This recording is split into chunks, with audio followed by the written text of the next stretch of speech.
found these guys getting lost in the system, shipped off from their designated camps without informing their lawyers or families. That could have meant exchange for Navalny. Exchange or Navalny scenario. Legit stoked it wasn't the latter. I think it's kind of wild that like the American government is releasing Russian nationals from Russian prison. Like, that's so wild, bro.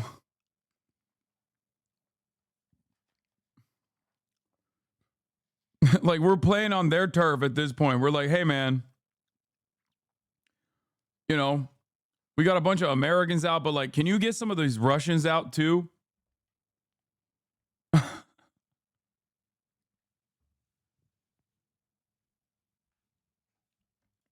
Gunned down a Chechen dissident in a park just over there here in Berlin 5 years ago. He was serving a life sentence here in a German prison. And he is one of the key people to be returned to Russia. Also an individual from Norway, also from an individual from Poland, and critically and fascinatingly, a Russian couple being held in Slovenia. Yesterday, all of a sudden, that couple pleading guilty to espionage charges in a Slovenian court. According to Slovenian officials, they were leading a double life with an Argentinian fake identity. Their kids also returned in this prisoner swap. It's so funny. Look at the way they're covering. Look at the way they cover the Russian spies who are objectively spies versus American spy Paul Whelan. Just a regular old passport enthusiast from Canada, originally in the Marine Corps, a former Marine, was arrested for visiting his friend's wedding. It's like the double standard is so fucking glaring. Come on, dude. All right, Tom, thank you. Let's bring in Martha Raddatz, our chief global affairs correspondent, who's joining us on the phone right now. And Martha, what does this say, the fact that They were my neighbors in Slovenia. I'm not even joking. Whoa, that's crazy. Were they chill?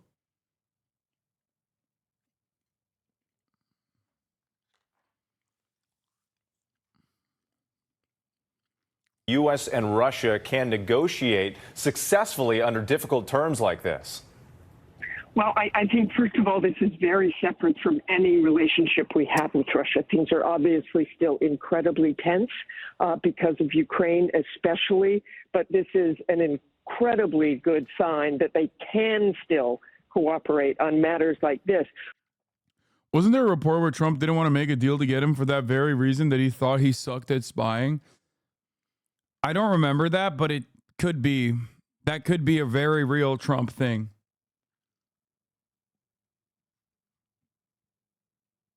Like, that literally, that sounds so much like Trump, bro. That sounds so much like Donald Trump.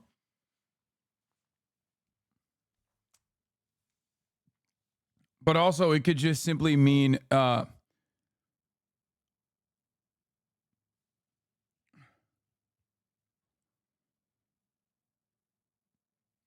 could simply mean, it could simply be a bit that I did. What I think one question is why Putin did this now. He obviously felt very strongly about getting Krasnikov back, especially the assassin. And I think when you go into that kind of job in Russia, you are almost promised that they will do everything possible to get you out, and they can certainly recruit more after that. But as we know, Joe Biden has been working on this for a very long time, and his team, to try to get Evan Gershkovich and Paul Whelan back. The families have also been so critical and so key in all of this. They did not let anyone forget that Evan and Paul and the others, and there was always talk of the others. From the president, he has just put out a paper statement saying the deal that secured their freedom was a feat of diplomacy. He said some of these men and women have been unjustly held for years, saying all have endured unimaginable suffering and uncertainty. The president saying today. Paul watching this in tears right now. That's the other thing. Now we know why Navalny mysteriously died. For the record. Because, like, it didn't make any sense why he was just, like, murked out of nowhere in the middle of, like in an upcoming election and shit. It's not like he had any juice. Like, now we know why he was fucking murked. I think they just literally were like, yeah, the hostage negotiations are happening. They're going to want to get Navalny out. We don't want that to happen, so we're just going to deal with it ourselves. And they just cooked his ass. This, in my opinion, this literally shows, like, because it didn't make any sense at the time, like, why Putin would do this, even though it was definitely something that he did. Now it makes a lot more sense why he did it.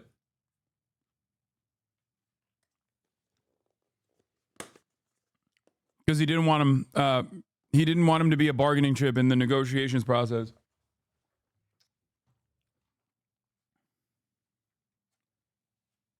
Which is still like kind of wild. I guess he dude. The US killed him on accident? No, it wasn't the United States. Get out of here, dude. Come on. Do you not like onions? No, I love onions. I took onions from a different package and put it in this. So I have more onions in my salad.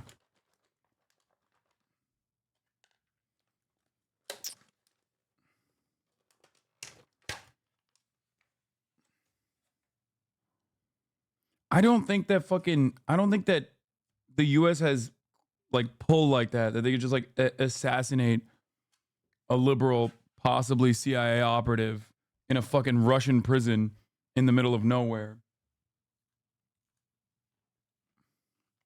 Their agony is over. He goes on to thank all of the allies who were involved in this, saying this is a powerful example of how vital it is to have friends in the world who you can trust and depend on. And then he goes on with a strong message to those who are still being wrongfully detained, saying, let me be clear, I will not stop working until every American wrongfully detained or held hostage around the world is reunited with their family. He says, even as we are now celebrating the return of these Americans, he says that his message to all of those still being detained and their families, we see you, we are with you. Mary Bruce and our entire team, thank you. Once again, President Biden expected to make some remarks on this. The prison. It is kind of funny. I mean, this would be like, there's no equivalency because like the January 6ers actually did some fucked up shit. But it would be like if Putin demanded Biden release the January 6th political prisoners. Oh my God, why doesn't Trump say that? Oh my God. Donald Trump should say that. That's such a good attack line to like sully this entire deal, to be like, why the fuck are you releasing a guy who murked someone in broad daylight, okay, in the middle of a fucking German street? And what do you get in return? You get Putin to release fucking Russian nationals from prison?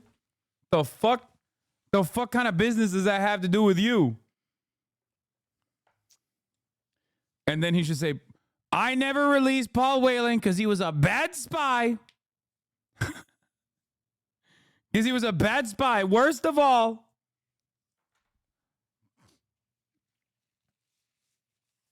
And then he should tie that up to like, how about Biden release the political prisoners that are American, in all caps, in the United States of America? That's right, I'm talking about the January 6th prisoners that are unjustly serving sentences.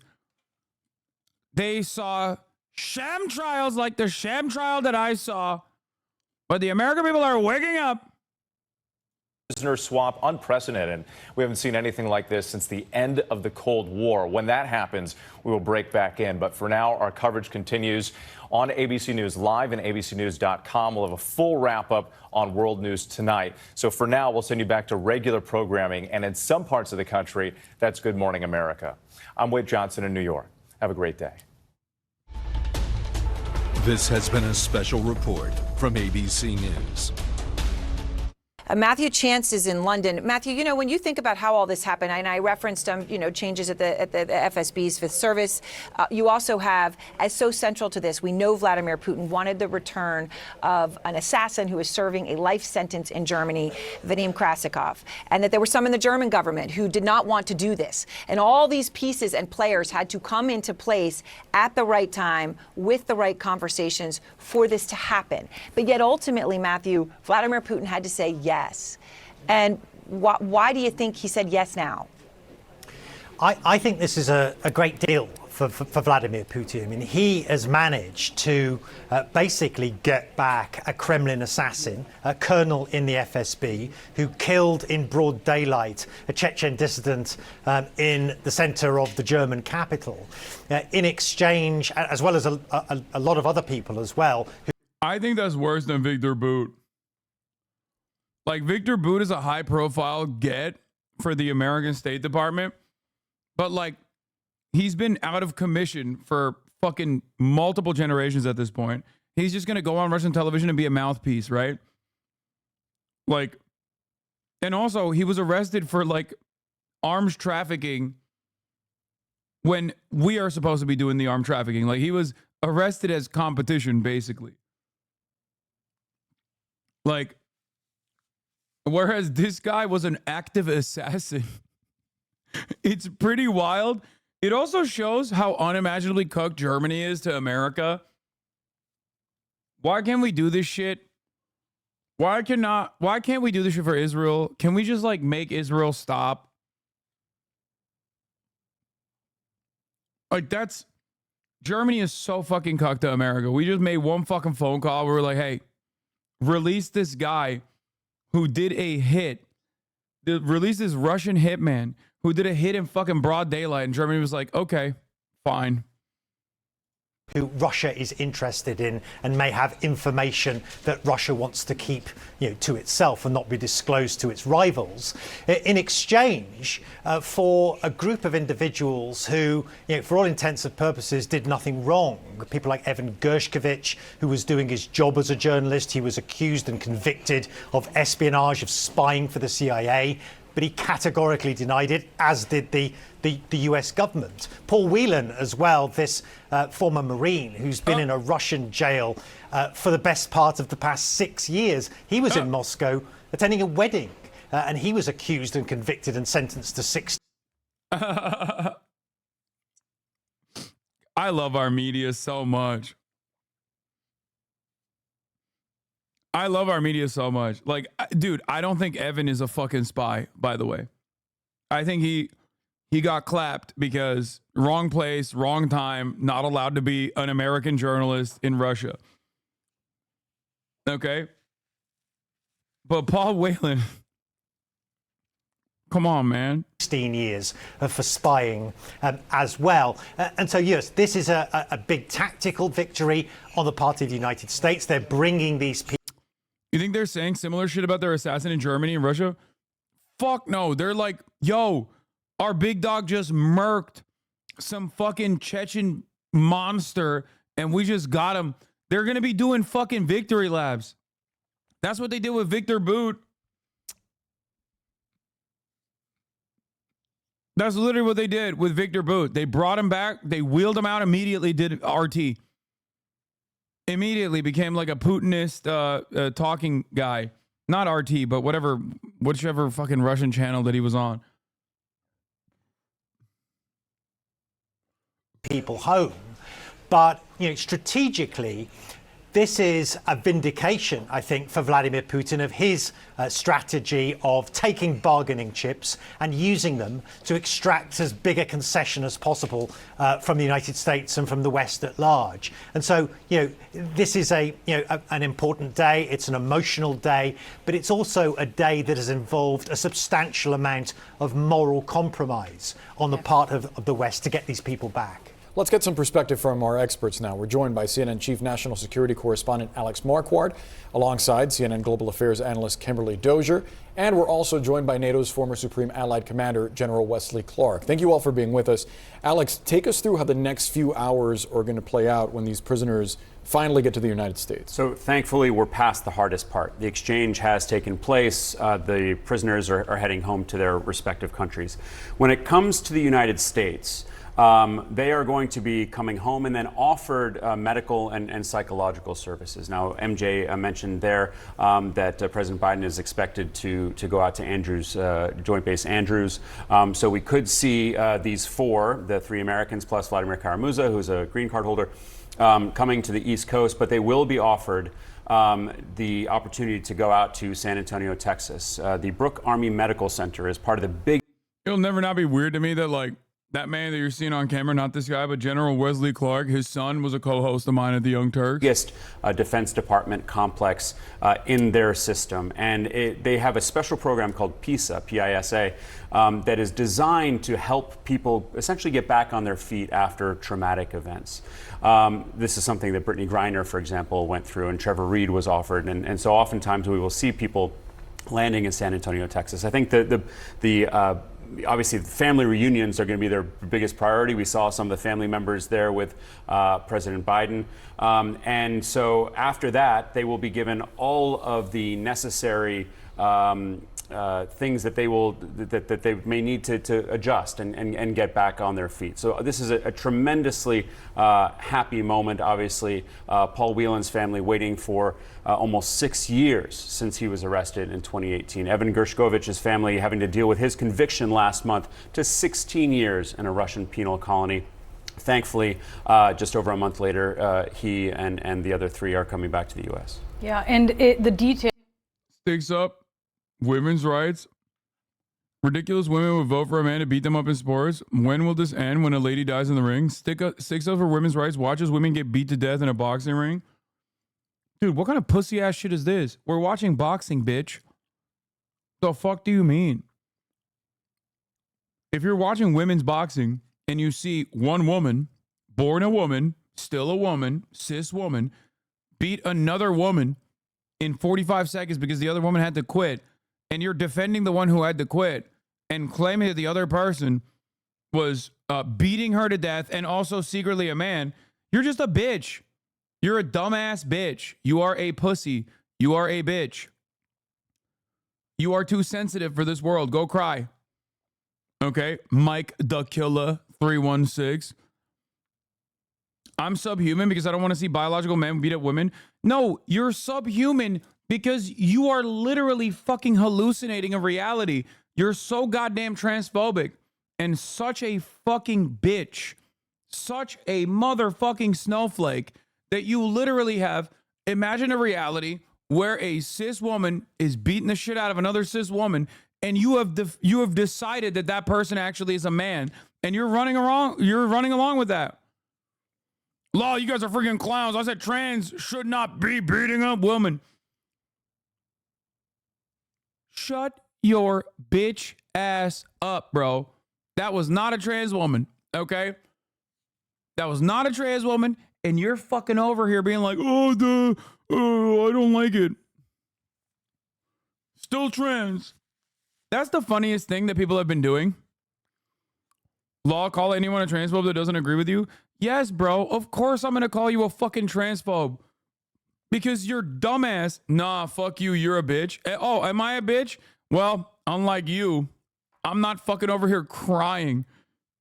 Okay? I'd knock all you pussies out. No, you wouldn't. You're a fucking internet warrior who literally is scared. Bunch of soy boys. Yeah, exactly.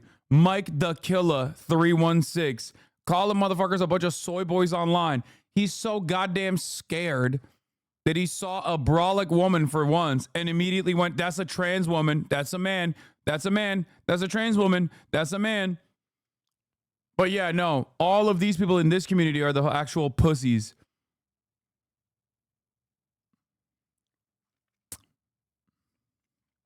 Take your shirt off? Nah, it's fine.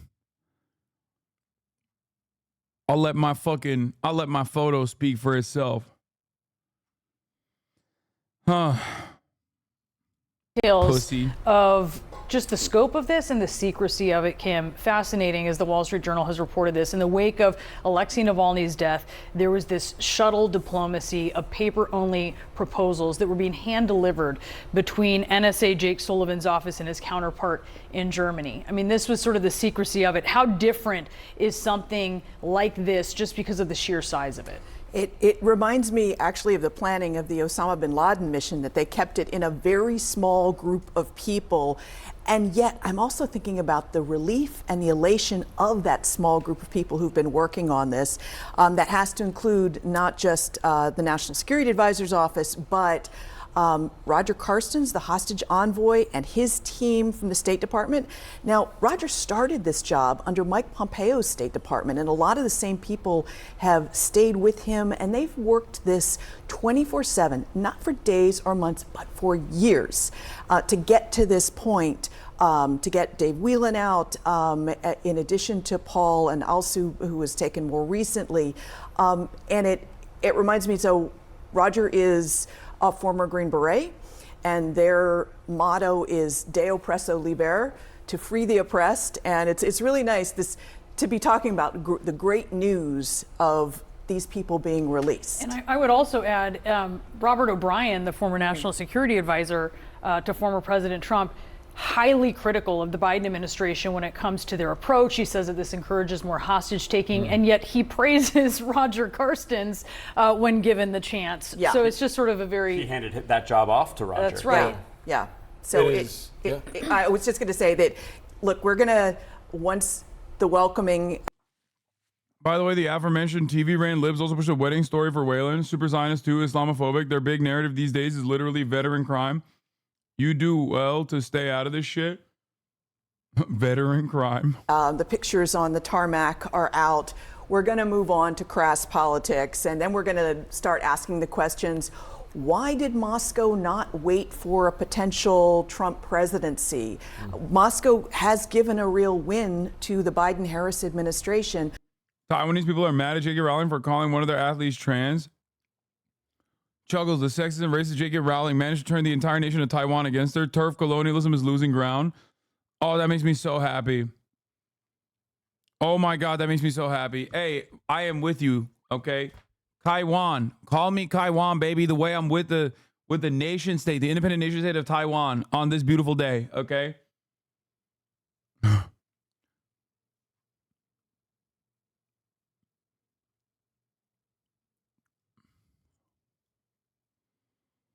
Taiwan's cabinet spokesperson said that Lin's gender or sex is not in doubt. Sports officials provided medical reports to the IOC. The state has her back. Taiwan is the most progressive liberal democracy in Asia. However, online discourse, okay, chill. That's crazy. Listen, I mean, I love defending Taiwan, but like, come on, especially right now, but come on. Don't let Chairman know you said that. Listen, I love all Chinese people, okay?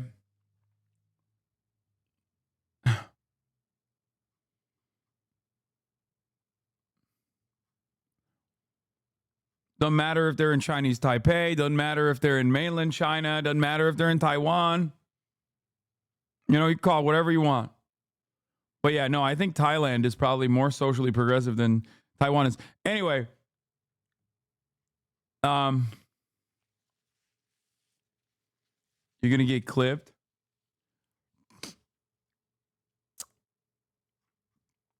Rowling's anti-trans views were unchallenged in Taiwanese mainstream media. However, it's different this time. She's now seen as an extreme transvestigator and racist, attempted to disadvantage the gold medalist in subsequent matches.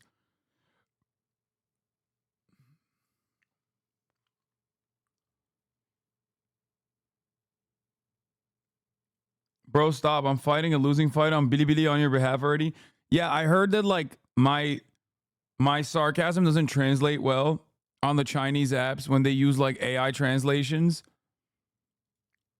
And so like a bunch of Chinese people think that I'm like an unironic hater of the CCP when I clearly am not. Okay.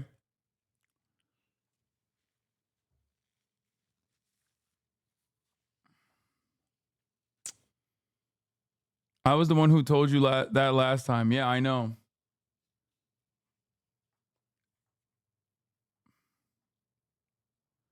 I'm an unironic hater of the CCP. Okay, bro. What do you think you're special for that take? Like, oh, wow. How unique. A dumb Amerifat unironically hates the Chinese government. Wow. Brave take, man. By having this happen now, and I think it could go back to the delicate negotiations among the small group of people that you were asking about. Germany was willing to do this for the Biden-Harris administration now. They had the KGB colonel who assassinated someone available to give and trade now. And Moscow decided, let's do it. That appears to have been the linchpin of this entire agreement. We do have some news to share with you. We've learned that Russian President Vladimir Putin has signed decrees to pardon those released in Thursday's prisoner swap. General Clark, I'm curious to get your perspective of not only the timing of this, but the sheer scale of it. This is a huge deal. Yeah, really complicated. Took years to do, lots of intricate negotiations, started before President Biden came to office, obviously. And now it's been culminated. I think all the questions are still out there to be answered. But I think, if I just put myself in Putin's views, got the colonel back. He's looking at what's happening in American politics.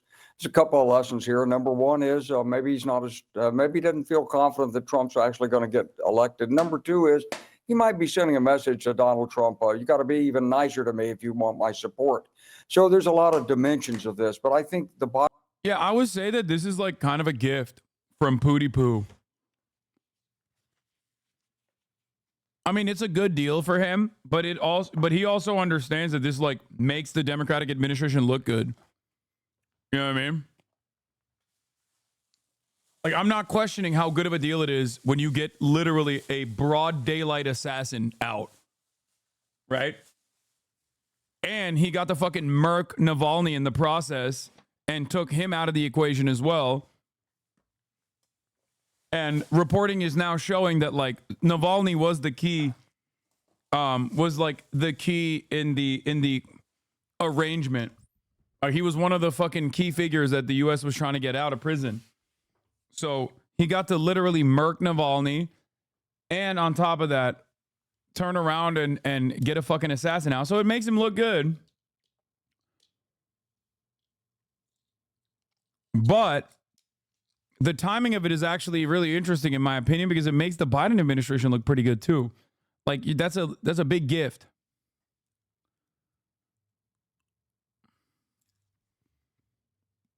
Bottom line is we should be very happy it's been done. We've got our people back. And I don't agree with the idea that this is going to promote more hostage taking. Look, that's always out there. It's always a possibility. This effort reflects America's values. We're proud of our values. We stand up for them and we take care of our people. Secretary of State Antony Blinken is calling for restraint by all parties in the Middle East after the assassination of Hamas's top political leader. Iran's supreme leader attended the funeral. Wait, so hold on a second. So when Trump openly shit on the individual negotiators of this deal, he was directly insulting the people he hired. Brilliant. Does that strike you as a new phenomena? That's like typical Trump. When doesn't he do that? He literally keeps shitting on the Afghan deal. It was his deal. Like, he released 5,000 Taliban members from Pakistani prison for nothing.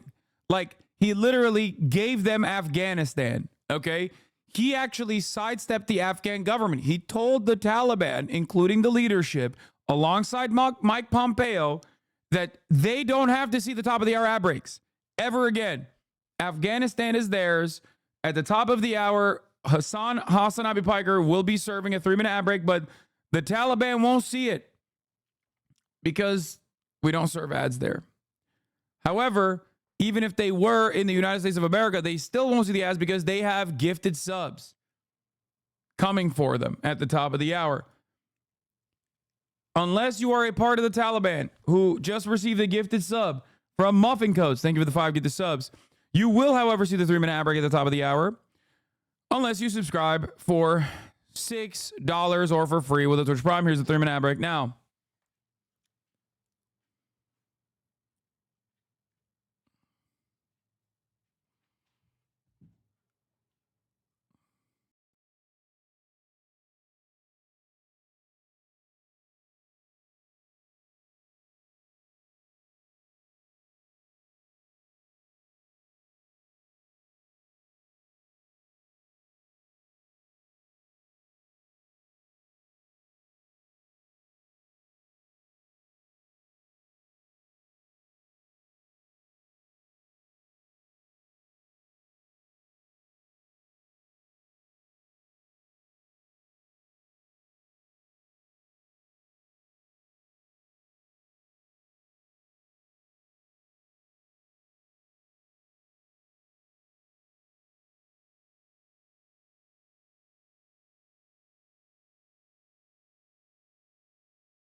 guy that they assassinated was the principal negotiator on the Palestinian side.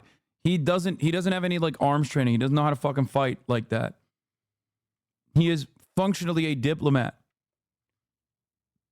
And Israel was like, yeah, this is what we think about the fucking peace deal. They just assassinated the guy doing the peace deal.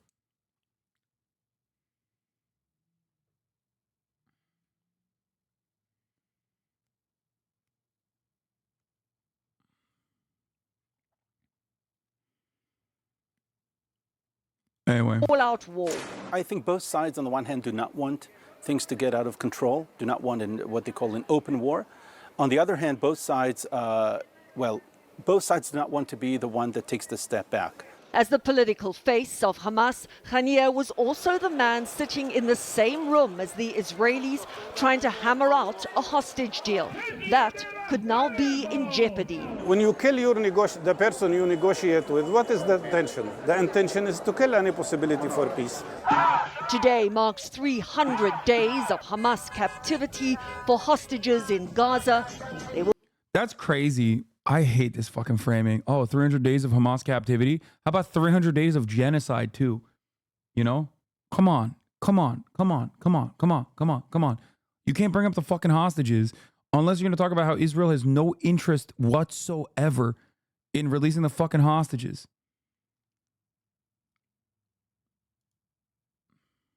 Will be countrywide protests calling it 300 days of abandonment.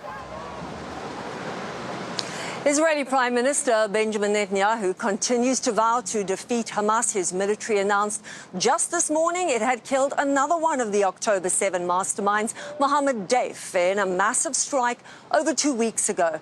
Hamas, however, says he is still alive. Major? Deborah Pata in East Jerusalem. Thank you very much. More breaking news right now, and this coming from the Middle East. Tensions skyrocketing there after assassinations this week, and we are getting right now some brand new details about exactly how the assassination of the Hamas political leader Ismail Haniyeh went down. And these are incredible details that Jeremy Diamond is breaking. He's in Haifa, Israel, in northern Israel right now. And Jeremy, these details are pretty stunning. Yeah, no doubt about it, Aaron. I mean, this was a quite sophisticated operation. I'm told by a source familiar with the matter that Ismail Haniyeh was assassinated in Tehran early yesterday morning using a bomb that was covertly hidden in the guest house where he was staying. But this bomb, I'm told, was actually covertly planted inside that guest house about 2 months ago, and it was only remotely detonated once it was clear that Ismail Haniyeh, Hamas's political leader, was actually inside his room inside of that guest house. It's crazy. So shocking. Definitely not Israel, by the way.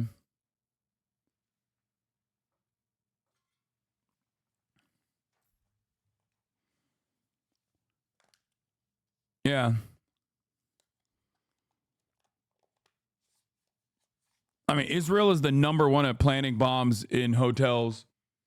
So they're pretty good with that shit for sure.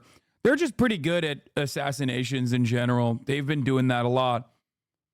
Unless it's Klaus Barbie, in which case they don't mysteriously assassinate him, possibly because he's now an American asset at that point.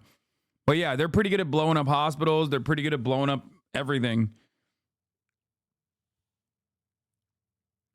When that bomb was detonated, he was killed alongside his bodyguard, who was also there. Now, we should note that Israel has still neither confirmed nor denied its involvement in this. Iranian officials and Hamas have said that Israel was behind this attack. I'm also told that Israeli officials actually briefed U.S. officials on this operation, but only after it took place, only after we learned that Ismail Haniyeh had been killed in. What are the proofs that it's Israel?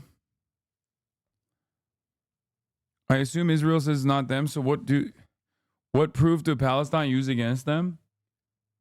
I don't know what the Palestinian proof is, but the IDF did post about target eliminated, like on Facebook, immediately after he was killed. Then they deleted it. Also, you know, the obvious implications, motives, the fact that the United States of America openly stated we were not informed by Israel on this operation. You know, just like everything. The fact that there are the fact that there aren't really any other actors that would do such a thing. Didn't they try to do the same thing about you with the hospital bombing that people bring up all the time to try to own you over? Yeah. The fact that Israel has killed negotiators in the past, in the midst of a negotiation. The fact that Israel also killed a bunch of other high-profile military members that were like Hezbollah people in that same time frame in the 48 hours. Yeah. The fact that they're mostly celebrating this assassination as well and flexing on the timeline about it. Why do you care that the leader of a terrorist organization was assassinated? Number one, Israel is a significantly larger terror organization than Hamas. They are significantly better at doing terror in comparison to Hamas. Hamas are like not even baby terrorists in comparison to what Israel has done. That's number one. Number two, the person that Israel assassinated was the principal negotiator in a ceasefire deal that would see the release of 150 Israeli, some of which are American, citizens that have, well, most of them are IDF soldiers at this point, but are prisoners of war and hostages that Hamas has captured for 300 days. You don't do that. You just don't kill the fucking principal negotiator, especially when he is the chief of the Politburo and is not affiliated with the military wing.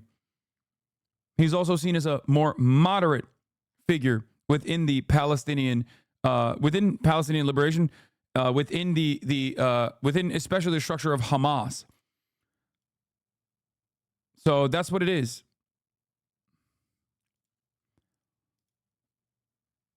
It's one thing to assassinate Hania. It's another to do it specifically in Tehran. It's genuinely hard to imagine, let alone put in the words the seriousness of what comes next. Yeah, I mean, that's what I thought too, but I think Iran, they're like relying on Iran not wanting to smoke.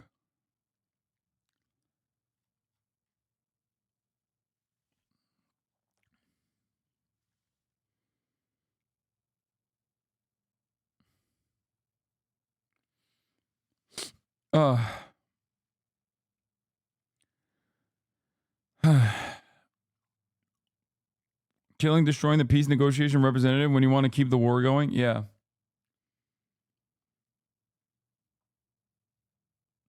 Is it true that there's a provision in the Hamas charter which says that negotiations with Israel are against Islamic law except if used as a ruse? I don't know, but that sounds like a really funny lie that you would read on Reddit, like as a comment, like as a sub comment 35 points down in a conversation.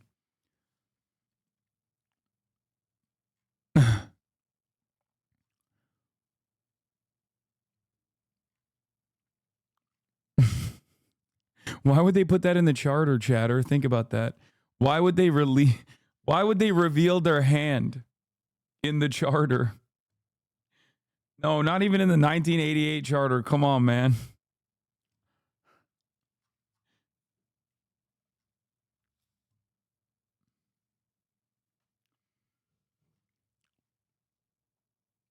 News is going crazy lately. What the Sigma? Yeah.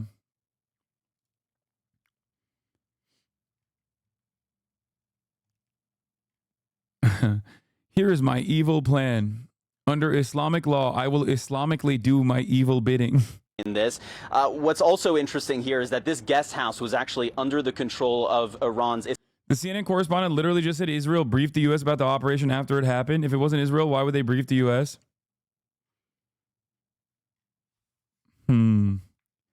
Much to think. Islamic Revolutionary Guard Corps. And so this represents a stunning breach of security for them, a very big embarrassment for the IRGC.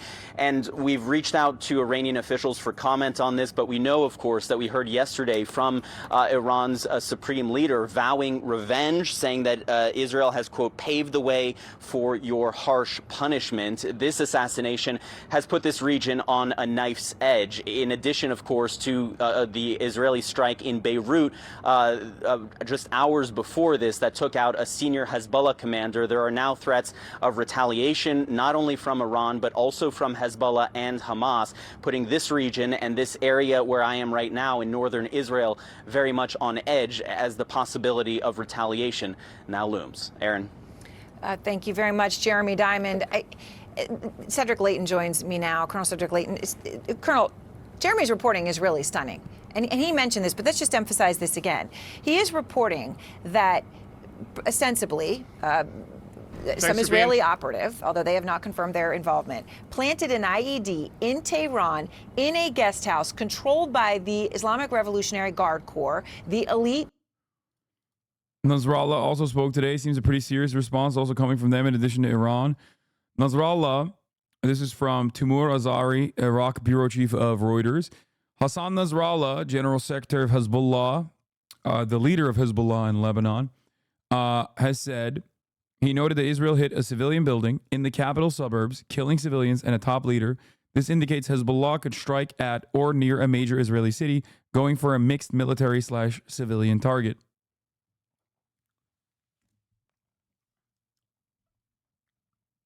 The Iranian media, by the way, and the resistance is actually saying that it was not an improvised explosion, an IED or a bomb that was planted in this building, but instead it was like a rocket or a drone, I think. But I don't know.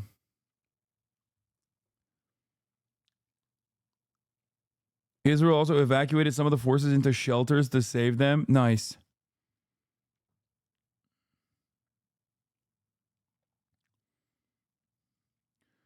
The media malpractice is wild. They're simply not covering that he was a primary peace negotiator and was assassinated. No, they covered it.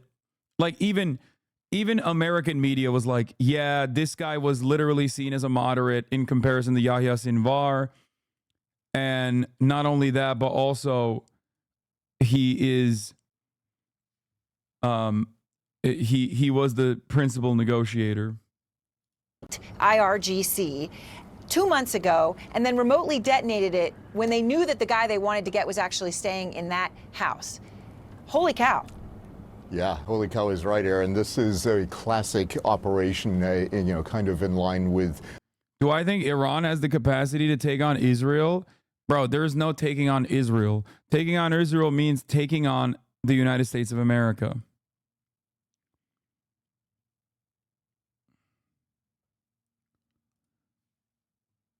Okay, but ultimately, I think America and the rest of the Western world have a lot more to lose in a situation like that. What do I mean by this? Because Israel benefits from being a steadfast ally and firmly within the ecosystem that the West has created, right? Imperial core countries have a lot to lose in any kind of destabilization, right? You say that like the U.S. never lost a war. No, they have. That's what I'm beginning to explain. So imperial core countries live a life of luxury in comparison to the global South. If there is a war with Iran, Iran wouldn't just target Israel, okay? They would target, by way of their resistance groups that they have planted strategically, that, came out of allegiances that they have cut together with, even Sunni groups like Hamas or the Ansar Allah administration in Yemen, allegiances that they've created, and numerous groups in both Syria and Iraq, that they could immediately start targeting oil refineries in Saudi Arabia. All of America's allies in the region, all the Gulf states, would be at risk. So things would get really frustrating for people in America very quickly. It wouldn't just be like, oh, this is a war far away, who gives a shit, whatever. Maybe some American service members die in the process, but we can just kind of not talk about that, like in Afghanistan. It would turn into a complete collapse of the global economy as a consequence of oil prices skyrocketing. There would be a genuine global economic crisis. There would be a genuine global economic crisis, specifically because the price of a fucking barrel of oil would shoot up so much.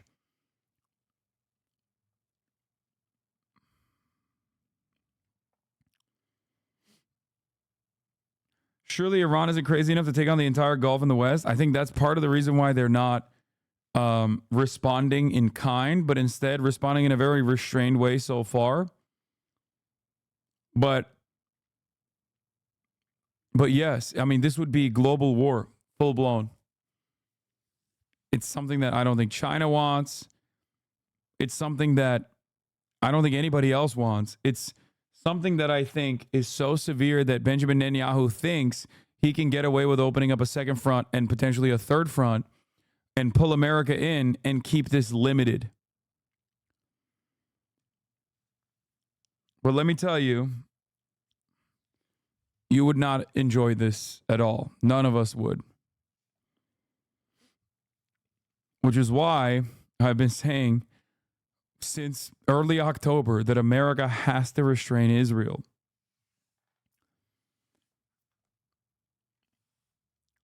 Meanwhile, Hitler Yahoo is doing the exact same shit that Hitler did. Just out of his goddamn mind. And we seemingly are in a motherfucking suicide pact with him. The tradition of Israeli intelligence going back, almost to the founding of Israel. And what the Israelis, if they did this, what they were able to do was, Jeremy pointed out, was breach security in a really remarkable way. The IRGC, the Iranian Revolutionary Guard Corps, is very much in control of a lot of different aspects of Iranian life, but they weren't in direct control of this guest house, which was ostensibly their own guest house. And whoever breached this, and the supposition is yeah, U.S. can't defend Israel plus every oil field in the Middle East at the same time. I mean, I don't think even the Iron Dome itself, no matter how fucking hard the American defenses try to stop like a full-blown Iranian missile strike with Hezbollah and with fucking Yemen, like there's just no way. There's no way, dude. That would be a shit ton of people dying in Israel. And that's what I mean. Like one death inside of Israel or one death in America is worth so much more in the eyes of Americans than like hundreds of Iranians dying. Like even in terms of the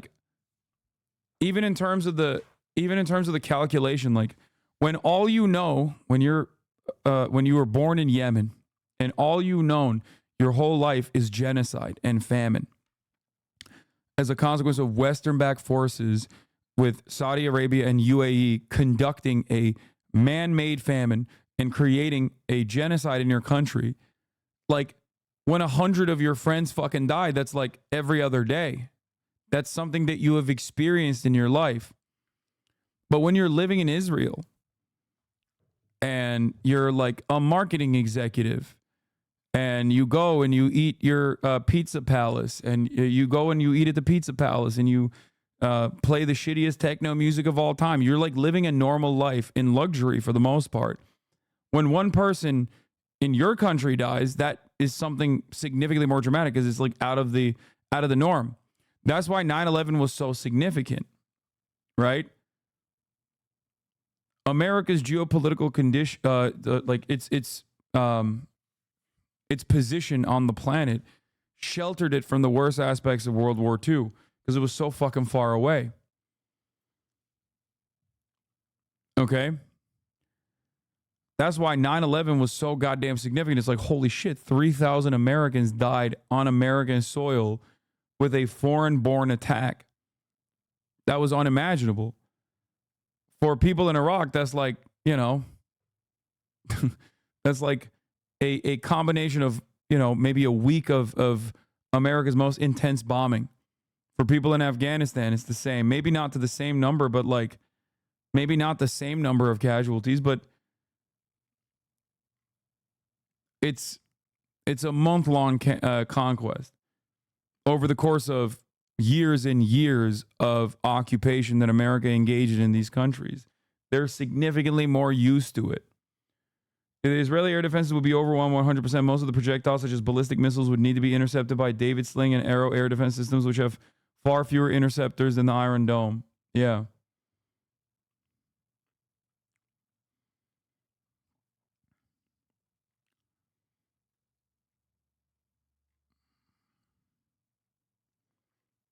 That it was Israel, but whoever did this did a remarkable job. And the fact also has to be noted that this was not detected for probably over 2 months, if Jeremy's reporting is and his sources are accurate. So that really indicates that people were quite frankly overcome by by their own sloppiness in this particular case. And this very fact on the Iranian side shows that Israel has been able to penetrate their security apparatus quite a bit. And that, of course, signals some major weaknesses in the Iranian structure. I mean, Jeremy, just to emphasize this, and I know, obviously, I don't know if your reporting is how detailed it is on the form of an IED, but you have an improvised explosive device inside a guest house, which would presumably mean no one was sweeping it or checking it before this Hamas leader came in, or in fact any time in the past 2 months, which would seem to be just a really basic point of protocol. Yeah, look, we don't know exactly what kind of explosive device this was. We don't know exactly where it was hidden, whether this was something that could have evaded the typical checks that the IRGC would conduct on this. But I think one clear failure of security here is the fact that this guest house, the reason why this bomb was planted there is because it was a guest house where Ismail Haniyeh was known to have stayed. And so this indicates that Haniyeh was a repeat guest in this same location, which is obviously a major security vulnerability that the Israelis appear to have exploited here. And so we don't know exactly how this happened, but there's no question that there will be major questions asked. I do like that we are not like that one chatter was like operating on yesterday's talking points of like, well, do we know if it was Israel? What proof do you have? When like virtually every outlet was like, yeah, of course it's Israel. Come on, dog.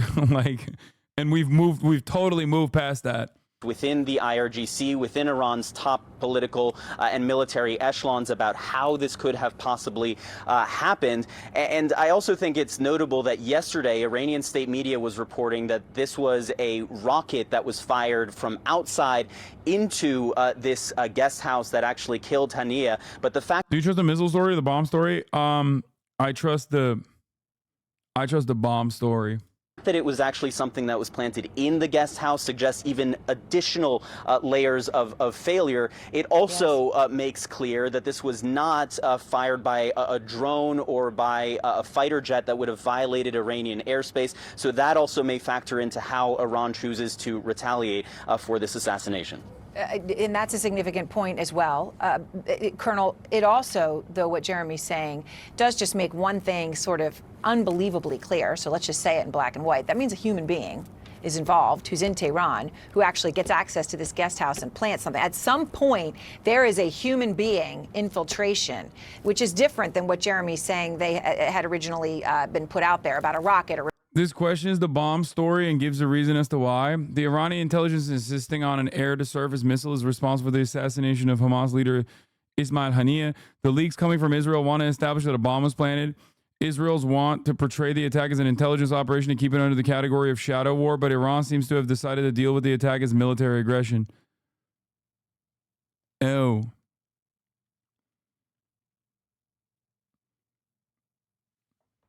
That makes sense as to why. Wait, that also means that like that's because Iran wants to retaliate.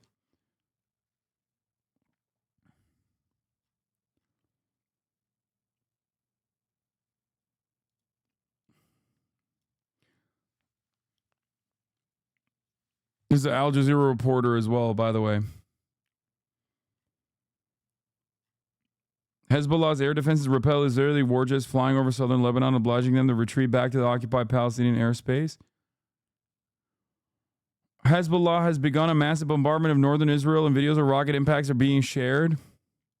Hezbollah is reportedly weakening the Iron Dome so that the Iranian missiles and drones can successfully penetrate, possibly en route or about to be launched soon. Wait, do we know that this is happening right now?